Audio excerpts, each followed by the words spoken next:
everybody, and welcome to Remote-a-thon.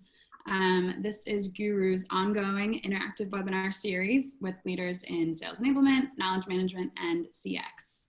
It's been going on throughout the summer, and we have one more session coming up next week, so be sure to check out the schedule to sign up for that one.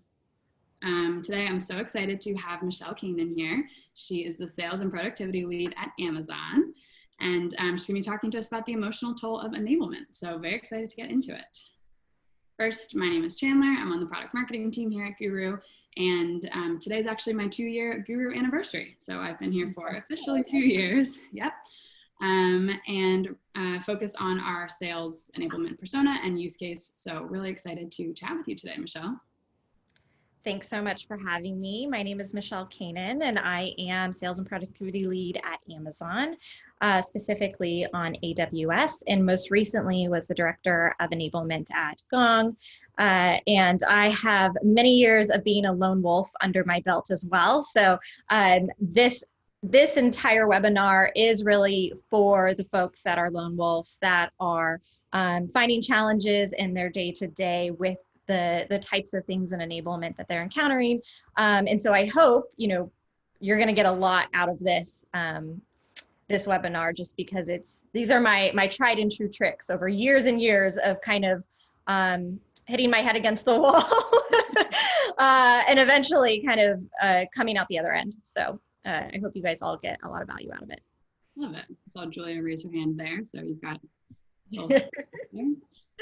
So I want to kick us off by saying enablement is a really tough job. We don't get enough credit for all of the work that we do. And it can be really, really exhausting. And there's essentially 2 emotional states of enablement. The first one is like, you're like this woman, hurtling over, you're just knocking it out of the park, you're riding high. You're setting the enablement direction. You're so excited to show up for work every day. Leaders are coming to you. They're praising you. Reps love you. Managers can't get enough from you. And you're just showered in headcount and tools and accolades. And if this doesn't sound familiar to you, it's probably because you might be in emotional state number 2, which is you're running on fumes. You're overworked. You're feeling really lost. You kind of feel like maybe you can't get a seat at the table. You spend the majority of your time doing smaller tasks rather than actually setting the strategy for your enablement team. And there's this underlying sentiment of being kind of misunderstood or feeling that you've lost the trust of your leaders, or even at times that you're completely at odds, that they're maybe thinking one thing versus another. So I want to just take a pause as we kind of head into the next question. I'll leave it to Chandler. She said she would run this part. I'm the Slido spokesperson, so make sure you have Slido open in another tab and enter the event code Remote-a-thon, and you can participate in these polls. So up first, Michelle, do you want to explain what we're looking at here? You just described our 2 buckets. So as a reminder, bucket number 1 was feeling good all the time. Most of the time, bucket number 2 was not so much. Definitely. And so, this is kind of like where you live the majority of the time. And making sure that if you're in that bucket, if you're in bucket number 1 and you feel super, super awesome, like how do we continue to get you there and stay there? And if you're in bucket number 2, how do we give you the tools to really be successful in making sure that we help you feel empowered to take the lead on enablement? Definitely. So it looks like we've got some even splits. That sounds very healthy to me, but we also have some bucket number 2s going on. And interestingly, nobody is always riding high, which I'm sure it's impossible to ride high all the time in enablement. I think that comes with the territory. I am happy to hear that it looks like there is some even split. And for those of you that are in bucket number 2, then absolutely hold on. We're going to give you some really good strategies on how to change that. Yeah, let's do it.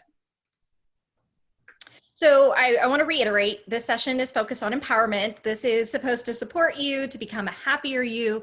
I am a true believer in and if you've seen any of my previous webinars or sessions, I don't want you to leave here without feeling like you have tangible things that you can go back to your desk and do, your home desk. Because it's really such a bummer to join webinars and feel like, okay, none of that's really tangible. So keep that in mind. If you have a notebook, great, take some notes. Otherwise, I'm sure we'll be sending out this afterwards so that you can have the deck and what have not. But just keep that in mind. Each one of these are highly actionable for you. Yeah. Cool. So I want to preempt by saying there is no magic bullet. I wish. There are so many days where I was so downtrodden and defeated, and I really wish that there was a magic bullet. The reality is that there isn't one, unfortunately, but I feel really, really strongly that I have failed numerous times and learned, and these are the things that are actually the tangible, real things that are going to give you results. And the things that you're going to gain, you're going to, regain your confidence back. You're going to supercharge trust with your leaders and your partners, which is so important. And really by doing these things, you're going to become a better enablement professional. So thank you for joining us, because you're really taking a first step in changing the way that you feel in your work. So let's start. These are 5 strategies. We're going to keep it really simple in terms of just narrowing it down to 5 to refuel your work mojo, get you excited about being at work every day. Love it. So each one of these strategies, really, I've kind of encapsulated with the thing that I hear most often from people like yourselves, the lone wolves, especially the people on teams that maybe don't feel empowered, but it's that people don't know what enablement was hired to do, and I thought it was one thing, and now I'm not so sure. So this feeling of like, I took on this role, I thought I was coming in to do X, Y, and Z, and it turns out I'm not really doing any of that, or it doesn't feel like I'm doing any of that all that well. So let's get into kind of strategy. Oh, nope, pause, Chandler. Yep. So we just wanted to see if anybody wants to type in. We have an open-ended poll here if you want to talk about maybe how your organization defines enablement. I know the way we define it at Guru has honestly changed a few times in my 2 years. Depends like what's most important to us right now, sort of what our OKRs are. Recently, we've been really focused on product enablement. So I think it can even change like between organizations or even like between quarters within your organization. So if anybody feels like sending in their own definition, I'm sure we'll get a bunch of things across the board. Or chime in. Feel free to just chime in. I'll pause a little bit if anybody wants to come in and talk about how they define enablement. I'm happy to jump in. I'm Julia from Guru. I think I've met most of y'all ladies on the call, it looks like. And we talk about the word empowerment as opposed to enablement, which is like a mouthful, but also a linguistic difference that I think is a little important, because it's, the word enable means it's a little softer, and empower, it's like teaching a person to fish. Mm-hmm. So that's like one. It's often just called enablement, mm-hmm. even if we're not using the word empowerment, but I like that difference. And then the other thing that Chan mentioned was around the product sort of enablement. I really like that we are calling what we're doing at Guru, and I'm sure Michelle, this was the same for you, is like go to market in enablement or empowerment. So it's not just sales, right? Because your entire team, including the marketing team, customer support team, customer success team, is part of the revenue engine. So that go to market piece is important. Yeah, and I can tell you in some of my first jobs, and we'll get into this in a little bit too, the scope of the role was really just take on whatever work salespeople don't want to do. This is like 10 years ago.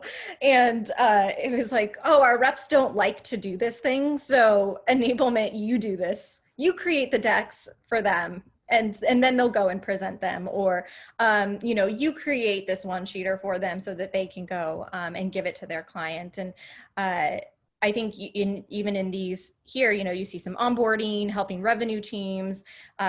For me, I've really seen it switch from from the point of just sales enablement to overall revenue enablement, doing things like onboarding and training. In some companies, it's go-to-market strategy. Some of it is partner marketing.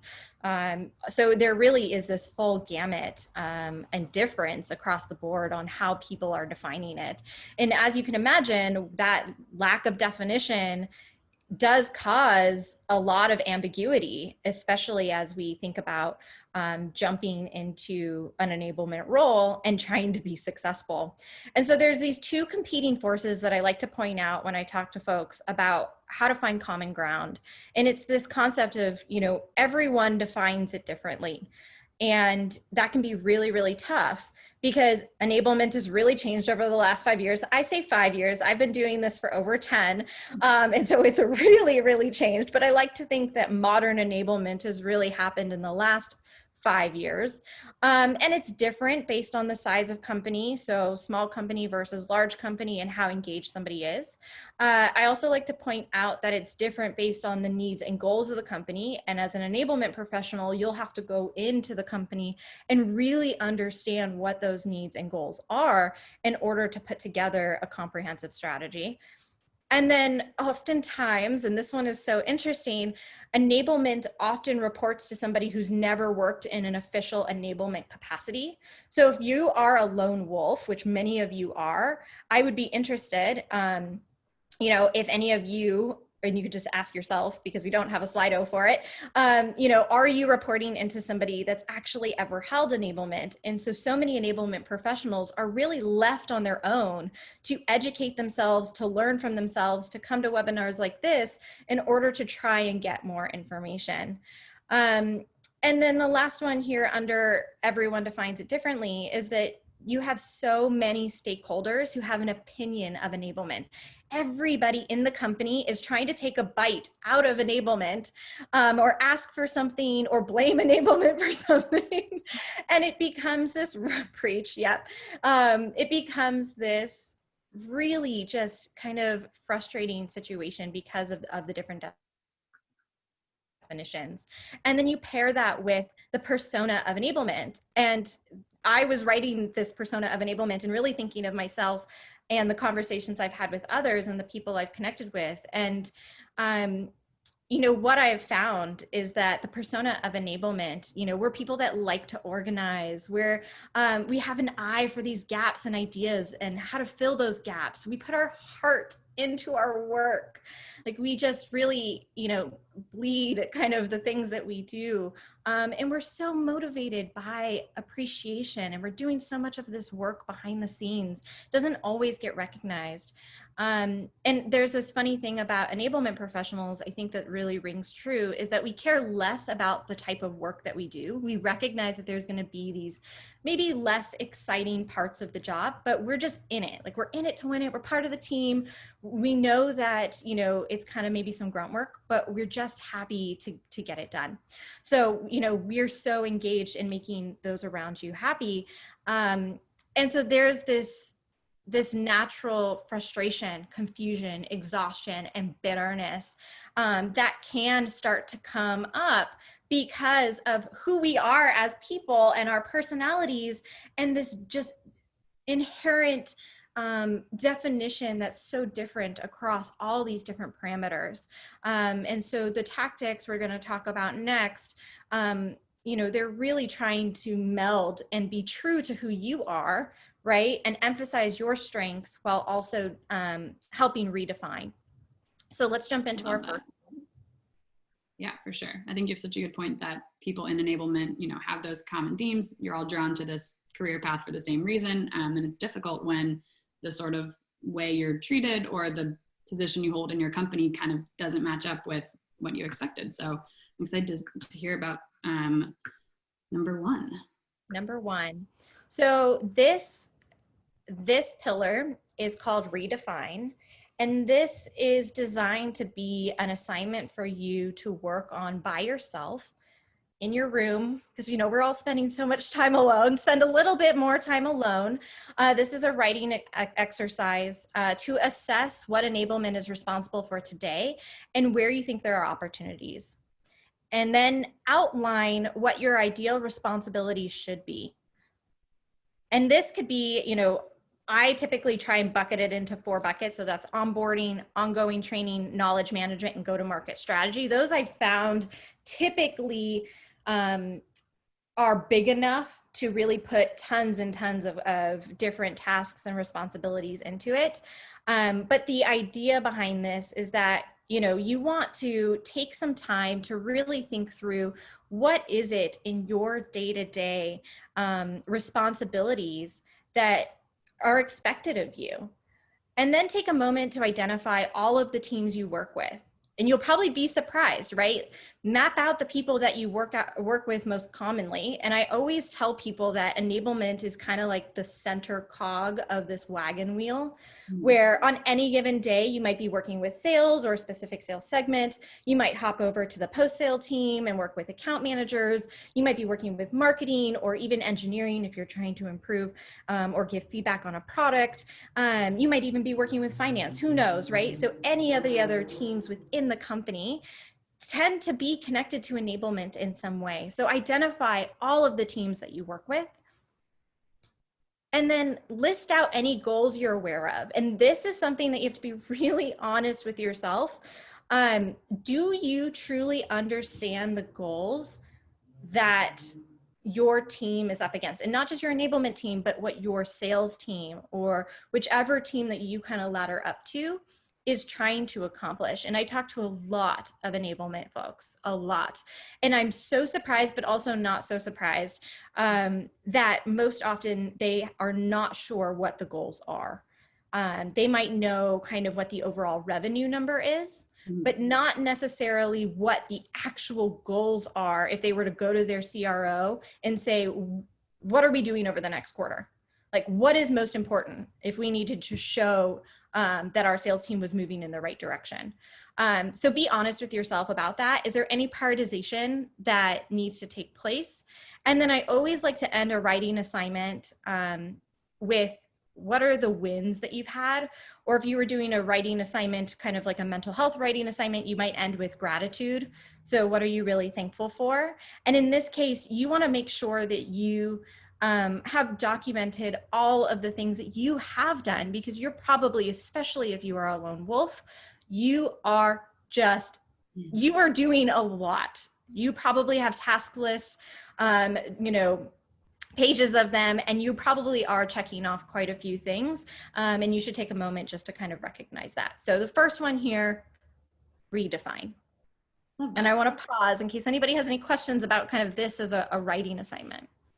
Oh yeah, that's a good one. And also just a reminder that if you want to put your questions into Slido, we'll be answering those at the end. So if you have that tab open, you can put them in there anonymously or not, and we'll get to those at the end, or also the chat is open if you want to do that too.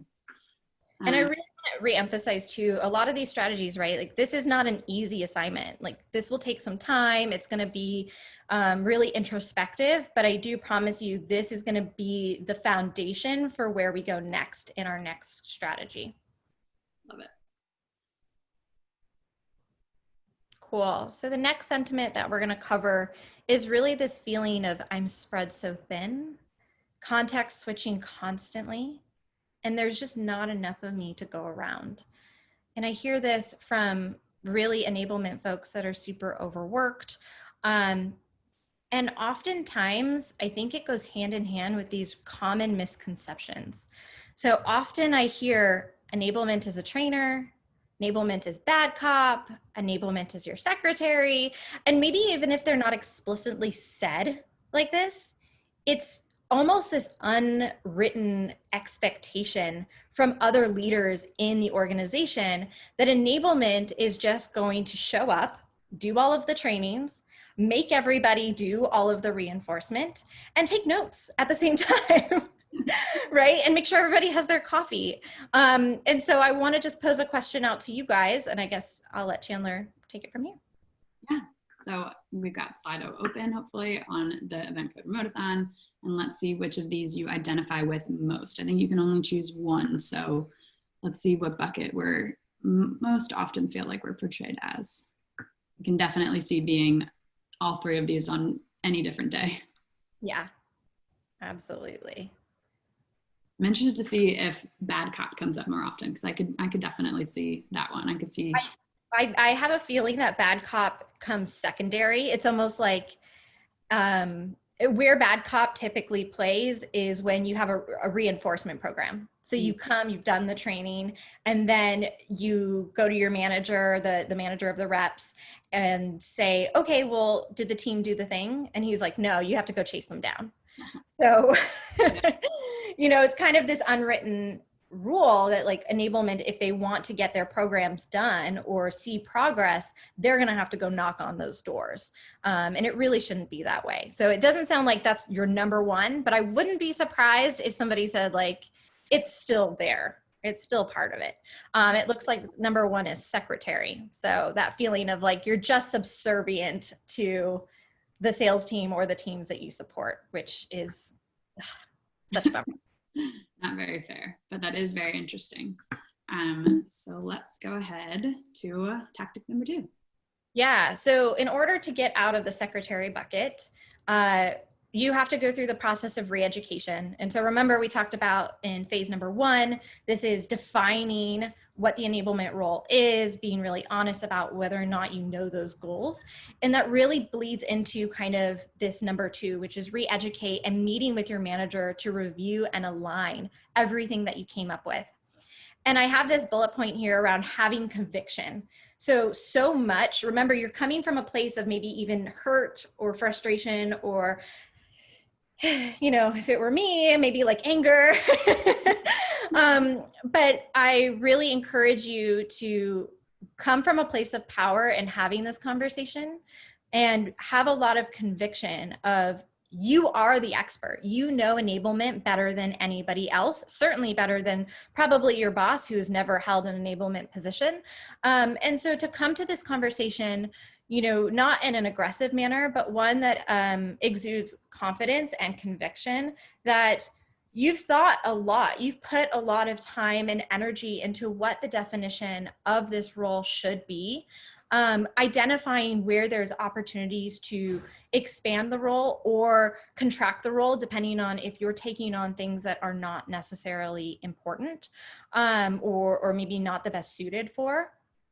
And, really discussing what enablement isn't. This is your opportunity to talk about those misconceptions and really put words to them and say, it really feels most often like I'm the secretary of the team. Here's some examples. And instead, this is really how I think enablement should be viewed. And I need your partnership in order to do that. So meeting with your manager is so important to having alignment. And I'll be really honest with you, when I coach other enablement folks and even my mentee's not here, but she would tell you one of the number one conversations I have with her is you have to have the confidence, you have to push through that feeling of nervousness and frustration and you have to have the conversation, and it doesn't necessarily always feel comfortable, but remember, this is kind of hard. This is a little bit, it's going to push you out of your comfort zone. So you have to have that conversation. And, from there, the idea is that you don't leave that conversation, even if it has to take multiple sessions, until you have agreement and alignment and a definition that's documented. So even if you follow up and you're the one sending it out saying this is what we agreed upon, the important part is that you make the commitment with them that you are partners and that you both jointly are going to go after these goals based off this definition. And what's most important that you're asking for from the manager is that they're going to support you when it comes to business partners. Now, it took me many, many years to actually realize, especially as a lone wolf, what business partners were. And not everybody is your business partner.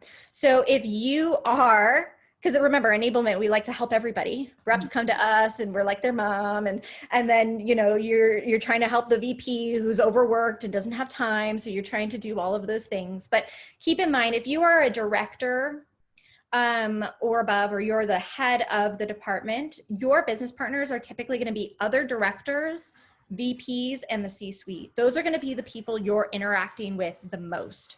If you are somebody that is on a team, a manager level enablement or strategist level enablement, your business partners are going to be simply the frontline managers of those various reps or CSMs or whomever. And that distinction is going to be the thing that combats that feeling of getting pulled in so many different directions. It took me a long time to realize that I should be splitting my time with my business partner specifically, and kind of not spending so much time with people that were not.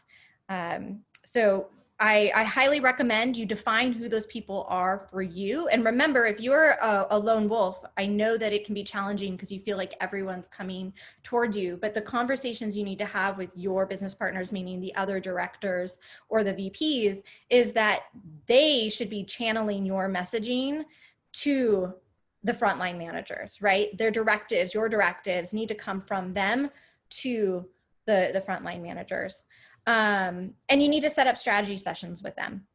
So this is really this is part 2 to ReEducate, because you spent the first part with your manager, defining, getting them on board, coming to consensus about what you're there to do. And remember, you're not going to win on every point. So there's going to have to be some focus on making sure that you both come to an agreement on what that definition is going to be. And then you're going to meet with those business partners to re-educate them and review that documentation, review those common misconceptions that are pretty typical. If you can, depending on, this is kind of an ongoing process, right? We, as enablement, we know we don't just educate once, right? We have to educate lots of times. And so keep up those strategy sessions with your business partners. And this is the perfect place to bring your 3 to 6 month enablement strategy that you define, right? A lot of times, and even my mentee would share that she is waiting for the team to tell her kind of what to work on. And my advice is always focused on, hey, you set the strategy. You're the expert here. You come in, you make sure you document it, and you just put it up as a first draft, right? Your job is really to say, hey, this is what I'm thinking. And we can tear it apart and it can look totally different. But the idea is that we are thinking about it together, and I'm giving us a starting place. And that's going to show that you're showing up with the idea already planned out, that you're doing the heavy lifting, and that you are setting the strategy versus just waiting for the strategy to come to you. And oftentimes enablement, because they're doing so many things in the background, that strategy tends to live in your head, and it's very clear to you, but it's really hard for everyone else to see. So even if it feels clear, even if you think everybody knows it, I highly recommend you don't skip this step, that you document your 3 to 6 month sales strategy process, even if it gets torn up, even if it's wrong, and you put it out there and you allow people to weigh in and come to a conclusion. And then this last part, people laugh when I do this, but it is supposed to be an element of building trust and also to kind of build rapport with people and hold them accountable, which is have them look you in the eye. I always say, okay, look me in the eye, make eye contact with me. We're going to agree to this. We're going to commit. And you'd be surprised. It's really hard for people not to commit when they look you in the eye and they've made a promise. And so I always tend to end my meetings with like, okay, everybody, like, we're going to look each other in the eye and make sure we commit. And credit goes to my previous boss for teaching me that one. It's highly effective. So I want to pass it on. Great. Yeah. Human to human. Like, let's human to human, especially over so much video chat now. You're really going to have to do the extra work to build that rapport. And then this last one here is, by the end, you really should have a realignment around what enablement is. And it's a partner, right? It's a partner to help identify gaps, to build impactful programs, to construct an ecosystem for easy information retrieval, and to help deploy go-to-market initiatives. So these are things you're all familiar with. These are probably the top line elements that you guys know. But if you've done this step correctly, then you should feel good that your stakeholders, your business partners can also recognize that this is what enablement is here to do. So this is really kind of the end state. And I like to kind of wrap this one up with this analogy around a relay race, because so many of you feeling like secretaries, it doesn't really feel like a relay race. It feels like, well, the rep goes and crosses the finish line and we're all supposed to cheer, and, you know, it's kind of just slave labor to like get the deal across. And that shouldn't be the way. So I like to provide this analogy because it's the one I use with my own business partners, which is, hey, like, we're all in this together. Like, can you agree that this is more like a relay race, right? We all have our parts to play, and we're all handing off this really important information, and you're able to then take it and do your leg of the race. But it's impossible, right, for you to cross the finish line without having these other parts and people in your race team who have run the other legs to get you there. And so really helping construct and redefine what it looks like in terms of a hierarchy versus kind of just enablement, doing all of this work for the salesperson without kind of any of that recognition that it is a team effort. Yeah, I think also, even if you extend this past the sellers to, you know, account management, the post-sales team, the CSMs, like, the work that enablement does benefits other teams and the account in general. So yeah, it's definitely not like a one-man show for the rep who gets to cross the line. It's a whole team effort. Yeah, exactly. And you'll know really mature sales orgs and people who really believe in enablement when they do cross the finish line and the person or people that they want to thank is enablement or ops or even the sales development team, right? You know, you'll recognize the people that are going to be your allies by those that really show with their actions when they cross the finish line. That's a great point. We do, yeah, win notifications in Guru, and yeah, we always get a lot of thank yous there. So I guess that's a good health check for us. Absolutely. Cool. So this, we kind of talked a little bit about this, but number 3 is I don't have clear goals for my manager or leaders. And this is really tough. I think it's enablement wants to feel like they know a lot, that they're in the know.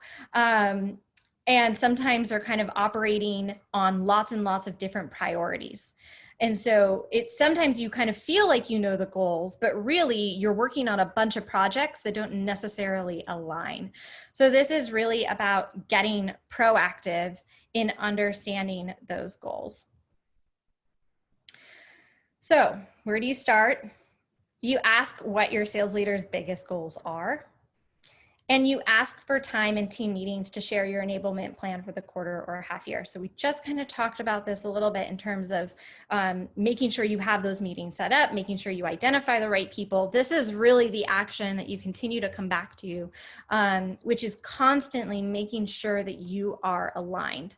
So bringing in those plans and that you're speaking up. A lot of times enablement, I find it's not that we're timid people. It's not that we don't have like really fun, interesting personalities, but for some reason in meetings, we tend to feel like, well, we're not the seller, so we don't quite have that perspective, or you tend to see these gaps, but you don't really want to say anything about it. And I highly encourage you to do the uncomfortable thing, which is speak up anyways. And the reason why this is because enablement has a very, very unique perspective. You're one of the only people, and probably the entire company, especially if you're at a startup, that is sitting in multiple meetings. So multiple meetings with sales, you're sitting with the post-sales team, you might be sitting with marketing, you might be sitting with finance. You're hearing all of the different concerns, trials, tribulations, frustrations that are happening in each one of these team meetings. And so you yourself as an enablement person are kind of like this weird oracle where you have a ton of knowledge and you're one of the only people that can actually see all of the way that these kind of dots connect. So I encourage you to have confidence that your ideas are good, that you should be posing them, and also the understanding that it's okay if your ideas get torn apart, right? Like, we should not be married to our ideas. I know that that is uncomfortable as well, especially because our personality puts our heart and soul into our work. But so much of being an enablement person, and what I've learned over 10 years, is that don't be married to anything. You just put it out as a first draft. And the focus is really just bringing everybody together so that they can start to tackle this problem. It's not your problem to fix. You're really more of the facilitator and direction setter for setting that particular strategy. And then I think the other thing is to get proactive with, ask for the support that you need and be mindful about meeting sales teams where they're at. So much of what enablement feels like the conflict is with frontline managers, especially, is that, we're taking people off the floor. We're taking up their selling time. And unfortunately, sometimes that's true, right? You do have to invest in education, but it is really helpful if, when you're meeting and being proactive and understanding those goals, of helping meet where sales teams are and say, hey, I understand, 1 hour a week, maybe too much. What is a reasonable amount for us to dedicate to this? How do we make sure that the mind share is appropriate?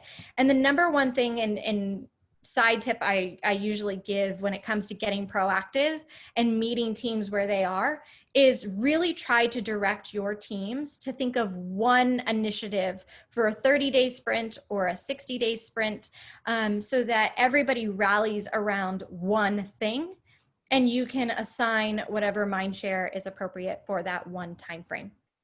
So keep that in mind as we think about being proactive versus just reactive. Instead of waiting for things to come to you, right? Instead of waiting for projects to land on your lap, really go out and seek and trust your gut with all that information that you have, because you are really one of the few people that are able to connect all of those dots. Yeah, it's very salient when you put it that way. Sort of sales enablement being that oracle. If you're not sharing that information, it doesn't go anywhere. I love that. Absolutely. So this is number 4. This is the feeling of, I feel alone, frustrated, misunderstood, gaslit, imposter syndrome. Gaslit is my favorite in this because there are so many times where I felt like gaslit. There are so many times where I feel like I know this, like I know I'm doing the right things, but am I going crazy? Especially if you're a lone wolf. I hope this speaks to you. I hope that it resonates, that you feel like, man, I do know what I'm supposed to be doing. It just feels like sometimes I'm going crazy.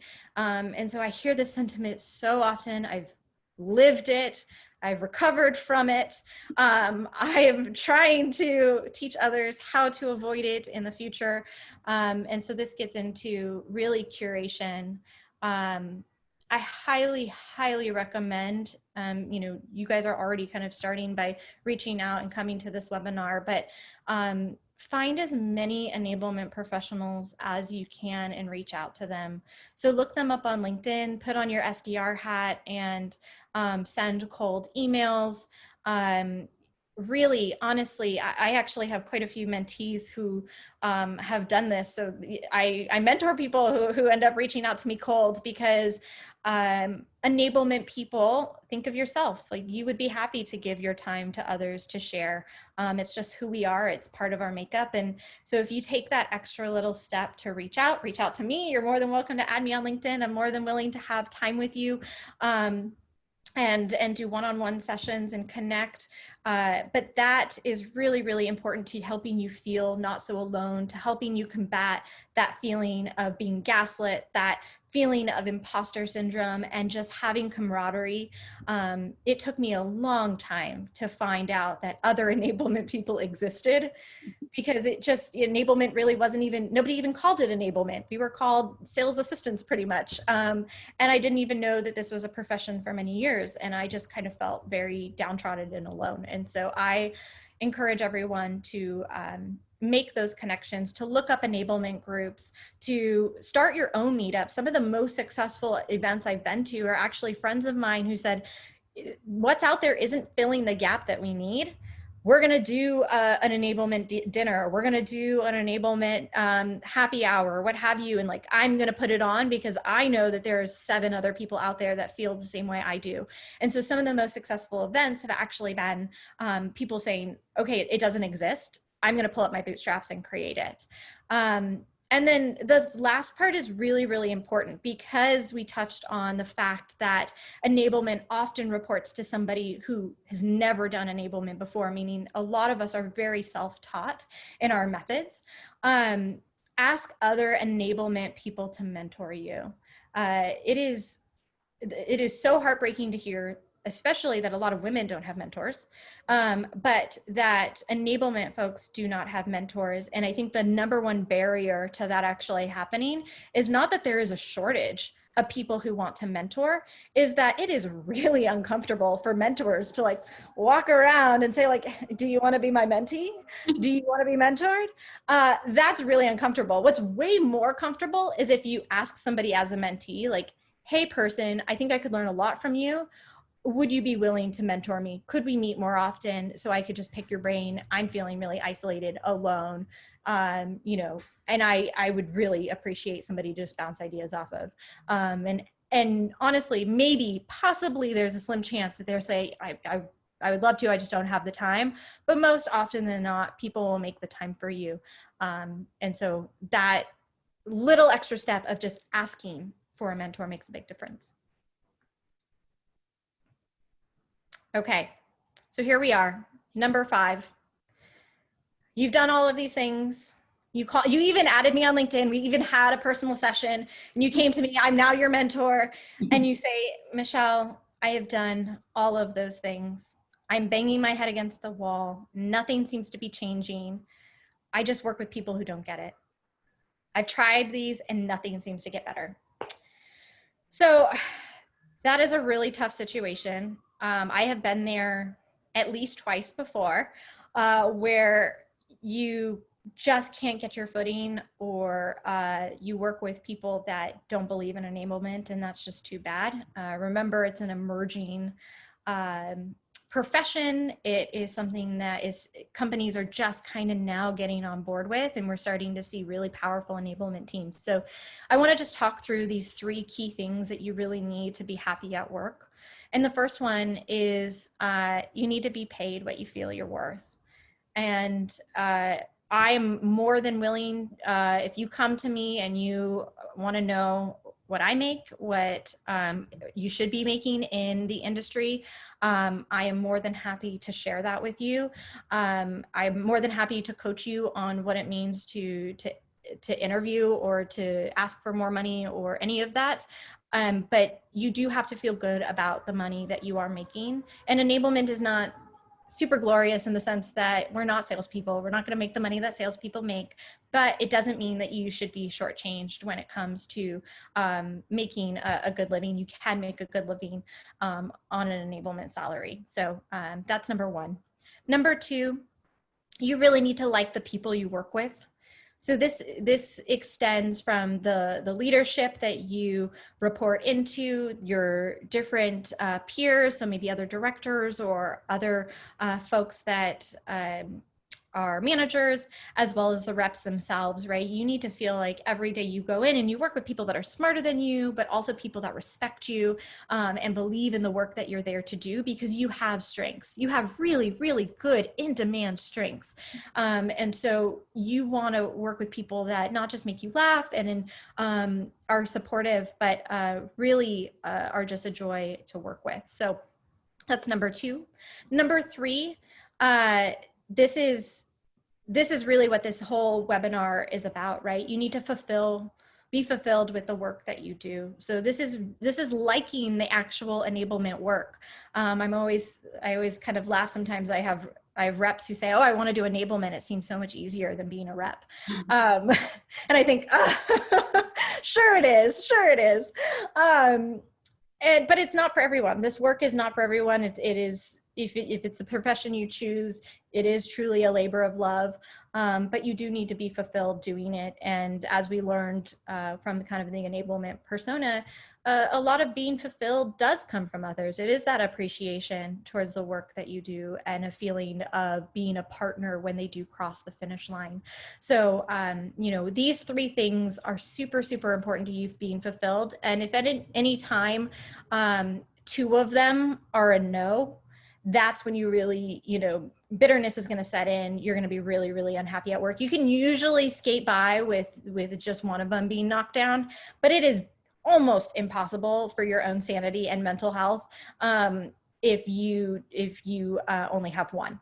So, you know, maybe take a moment, ask yourself. This leads into number 5. My number 5 strategy is if 1 through 4 didn't make a difference and move the needle for you, then it's time to be really honest and look around.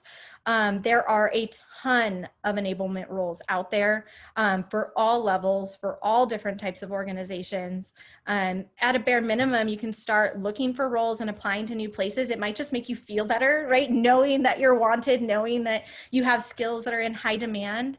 You know, be open to taking recruiters' calls and be open to new opportunities. I know even sometimes when you love a place, like you love the people you work with and you can't imagine working somewhere else, you know, think about just taking those recruiters' calls and hear them out. At a bare minimum, you can always say no. You could always open it up to your network. If somebody else in your enablement network is looking for a role, you can pass them along. That's always, you know, well received, and recruiters love that. And I also recommend, listen, most people don't stay in their jobs for more than a couple of years, especially in the world of startups. So I highly recommend that you build good relationships with those recruiters.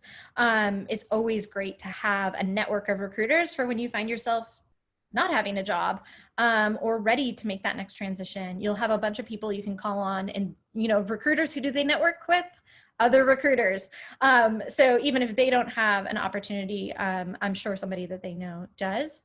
And then I'm actually going to go into some of the interviewing red flags and key indicators.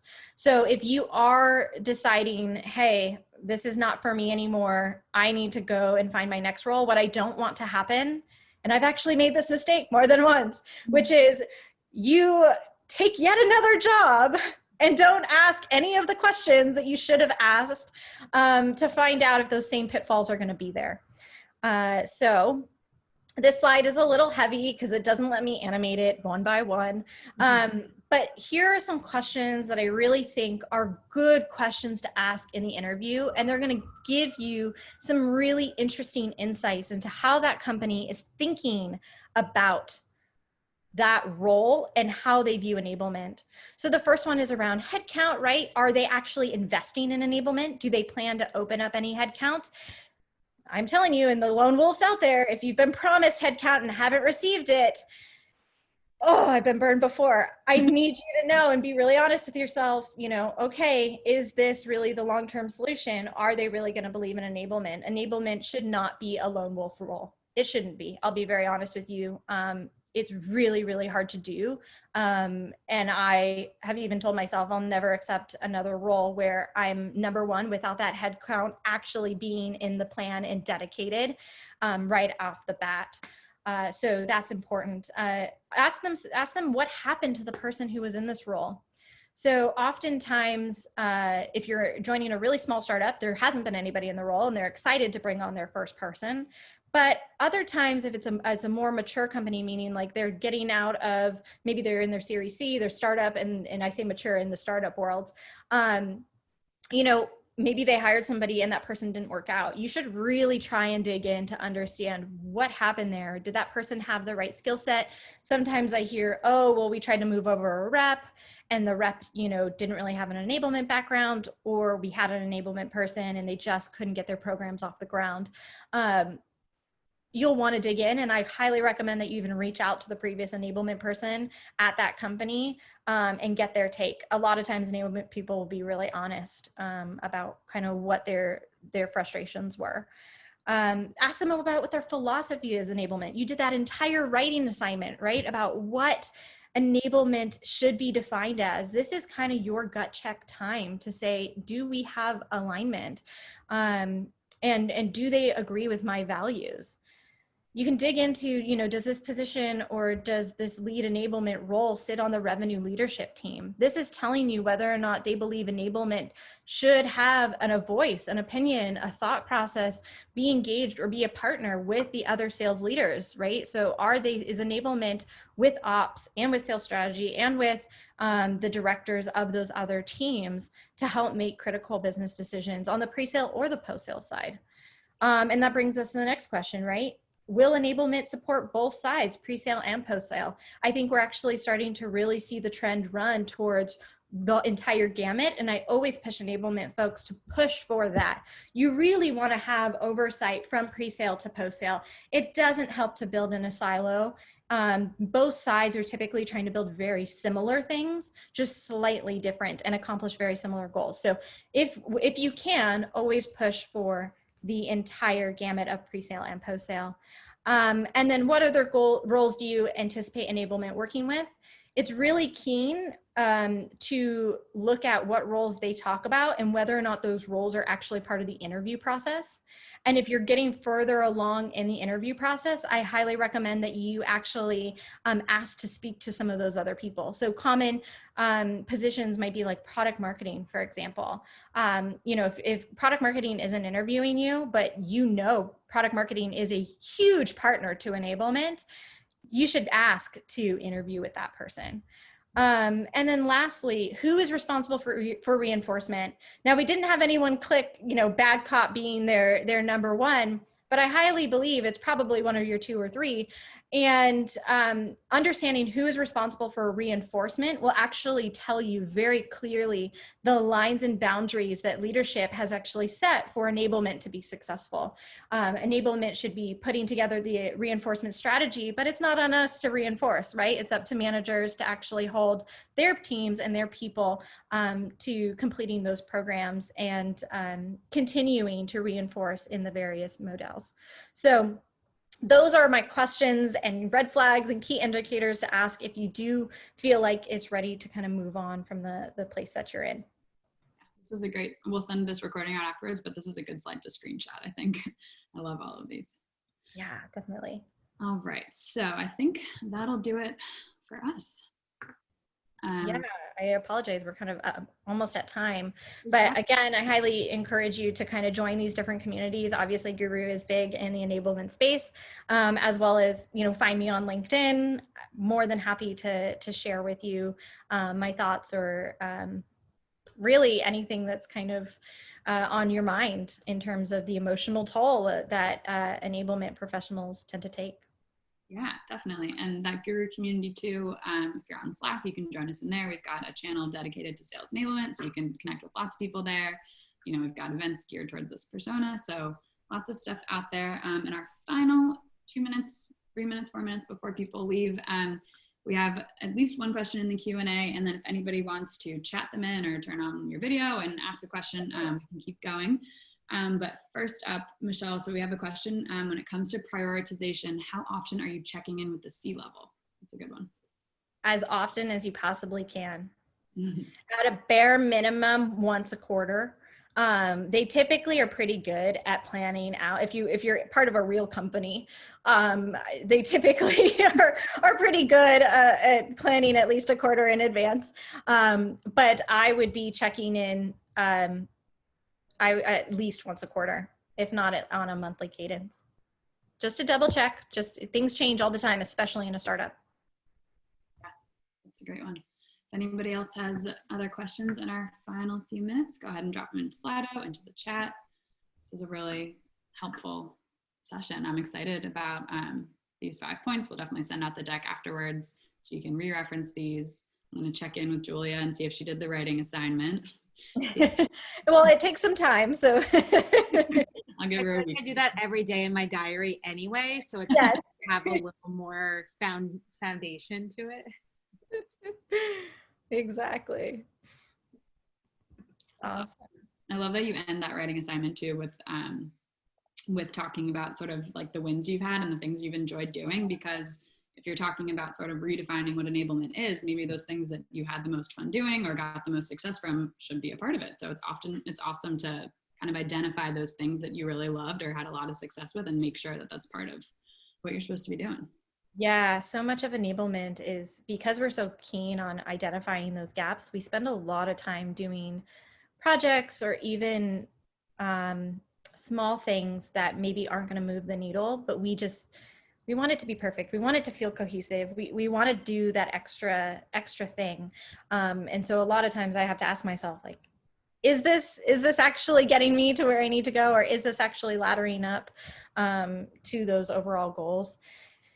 And it can be painful sometimes to let something go that you know isn't maybe 100% and you want it to be. Yeah. Or also, I guess, satisfying to be able to say no to things that don't ladder up to those goals. Yeah.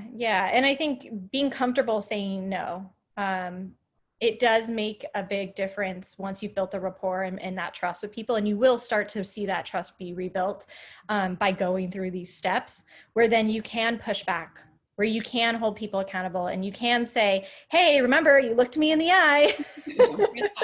You made that promise, so we're all humans. We just have to remember and continue that human trust. And it can be hard if you feel uncomfortable. Again, these are not safe bets. These are the tough things if you want to change the way that you're feeling. All right, well, at just about 3 o'clock, I think that will call it for us. So thanks again, Michelle. This was so awesome. I can't wait to watch this again and send out the recording, have this available for everybody to come back and revisit. So thank you so much. Yeah, no problem. Thanks for having me. All right. Michelle, thanks, Chandler. Thanks, Rachel. Thanks, everybody.